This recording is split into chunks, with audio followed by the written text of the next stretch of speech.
This is Kinesiology 223. This is a lecture for chapter 1. And now here's the thing. What I'm looking at doing with this is a little bit different than what I would do with other classes. Just for the simple fact that the book provides slides for you to follow along, which is fine. But I'm going to use the content from the book and kind of highlight the things that I've highlighted from the book and kind of talk through these. I'm not going to read these to you like a bedtime story per se, but instead I would much rather kind of speak to the bullet points that I've highlighted in here and kind of speak to them from a coaching voice and a leadership voice. So I'm going to go ahead and minimize myself here and get myself out of the screen and start talking. So when you look at sports psychology, and what you're actually doing. They describe it as a scientific study of people and their behaviors in sport and exercise contexts and the practical application of knowledge therein. Now, I'll tell you, when you look at sports psychology, and I've alluded to it a couple times in other videos, you're talking about individuals where you have this raw physical talent, people who are very exceptional at what they do. Tennis players can play great tennis. Football players can play football, and depending upon their position, they're great at running back, or perhaps they're better at catching footballs or tackling people. And it's the same thing with softball. People who are catchers have different skill sets than pitchers and first basemen and outfielders and infielders. But mixed into that process, right, you can have somebody who's exceptional at what they do and they're physically gifted, but they have some challenges in terms of a psychological aspect and their ability to manage some of the things that happen day to day when they're playing a sport. So really what you're talking about with sports psychology is the ability to implement into a program for an athlete, the ability for them to first recognize and then process and then perhaps even utilize stress as a tool within the context of what they do as an athlete. And there's no doubt they're going to feel stressed no matter what. So, you have to look at this in terms of the ABCs, and the slides list this out as ABC. This would be the ABCs of psychology, where you have the affect, how the person feels at that moment, their behavior, their actions, and many times the behavior is a direct result of their affect, and also their cognitions and their thoughts. And sometimes we talk about athletes where they have good days and bad days, and they have like days where they have hot streaks and days where they have cold streaks. And many times this lies right in the world of psychology. So, and what I'm going to do now is I'm just going to kind of scroll through some of the other areas that I've highlighted. So in here, when we talk about this, when you look at this, you have two main components when you start talking about exercise psychology. And, the book loosely kind of translates this between sports psychology and exercise psychology. But, you got to understand that with sports and sports programming, when you're training athletes and working with athletes, when they're working with a strength and conditioning coach and they're in the off season, they're working with that person for 3/4, maybe 2/3 of the year to prepare for their upcoming sport. And, there's a very intense work environment, and there's a lot of trust that happens in that environment, and there's a relationship that's built, right? And that's built on trust, honesty, and communication. But, that also comes from the coach being well versed in understanding how to properly leverage the skills that the person brings to the table and the athlete brings to the table. And, there's many coaches, and I'm sure you've had them in your experience, who are just drill sergeants, dictators, and they just beat on their athletes. And there's also people who are more benevolent, kind-hearted, caring, take their athletes by the hand. You have to, especially in elite level athletes, they have such a high emotional IQ many times, but they also have a very high athletic IQ. And you have to be able to give them very straightforward and honest communication, because quite frankly, what you're doing is a disservice if you don't do that. But how you package that information, how you hand that over to the athlete matters. And to some regard, you have to have an understanding of how the athlete ticks. So, you look at this and you go, there are two main objectives that you have, is to understand how psychological factors affect the person's performance.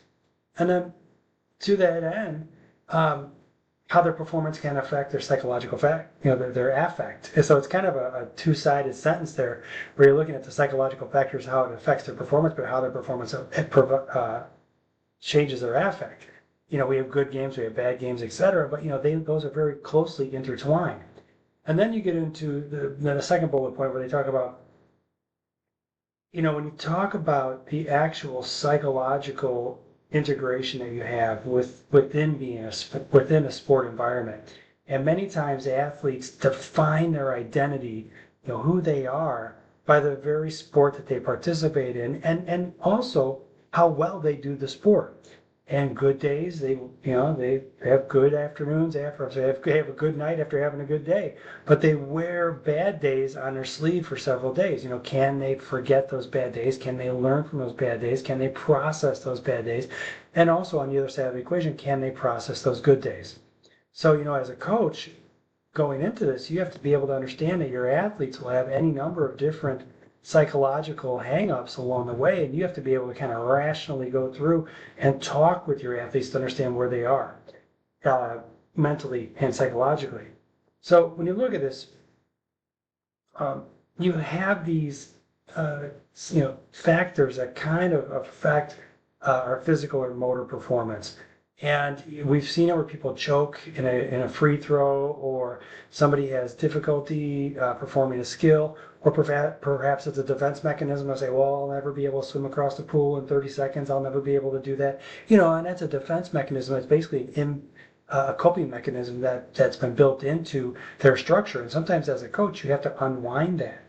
And as a coach, you can choose to decide to punish that or reinforce that, or you can help the athlete be able to unwind that and really understand at a root cause where that comes from, and then on a much bigger picture, allow them to understand how that came to be. And then when they have a presentation, a job interview, or they go off into the real world post athletics, you've given them a skill set to be able to not only cope with that anxiety that might cause them to say, well, I'll never get the job, I'll just go to the interview. No, to allow them to say, I want the job, I want to excel, I want to be great, but I understand that there's risk involved, that I may not get the job, and I can process that later on. These are very, very realistic and real world skills that we're going to hand over to our student athletes, as you go through this process. And the other part of this is you have this kind of mindset, and I'm so happy to see that you have this psychological component that's really, and the wellness component has really made its way into athletics, because for a number of years it was just a case where suck it up, deal with it, you're either good enough or you're not. It's very, very much a meritocracy. Now, it can't be an egalitarian type of environment where everybody's equal in athletics, because, with athletics and sports, the best players more often than not are on the field or on the court. Now, sometimes culture dictates that your best player may not be on the court with a certain rotation because he just doesn't play well with the other 4 players on the court. So you might have like a secondary bench player with that group because he far excels with the group. I mean, those are group dynamics that we'll talk about later on. But you look at this and you go, okay, what are some ways that physical activity benefits us? They give great examples here. Does running reduce anxiety and depression? Here you are. You're in college. Many times people will go out for a run or they go for a workout to burn off some stress. You look at this later on, you go, what about athletes who have overly aggressive parents? Are they overly aggressive in the playing environment, or are they kind of sanguine and subdued? And you look at participation in physical education in a high school or elementary school setting. Believe me, I worked in an environment where I worked with many people who were high BMI, and also people who were anorexic and bulimic. And these are individuals that these are conditions that manifested themselves within these individuals because they were defense mechanisms, and in a way they were protection mechanisms. My coach told me I sucked, I'm not very good, or my father beat me. As a result, I put on a lot of weight because that was my suit of armor. That's how I protected myself. Absolutely 100% I had that conversation. So you look at this and start looking at how intertwined these things can be. And you look at how, even in the context of this, I know there's going to be some people in here who are going into physical therapy. Many of the people that you deal with are in the middle of an identity crisis. They're a superstar athlete, they're a running back for a football team, they blow their knee out.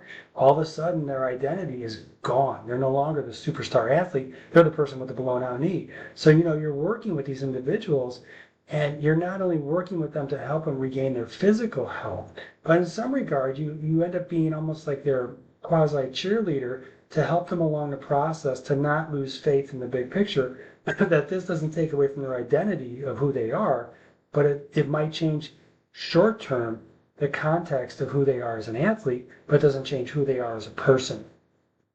So we look at this and we start talking about sports psychology.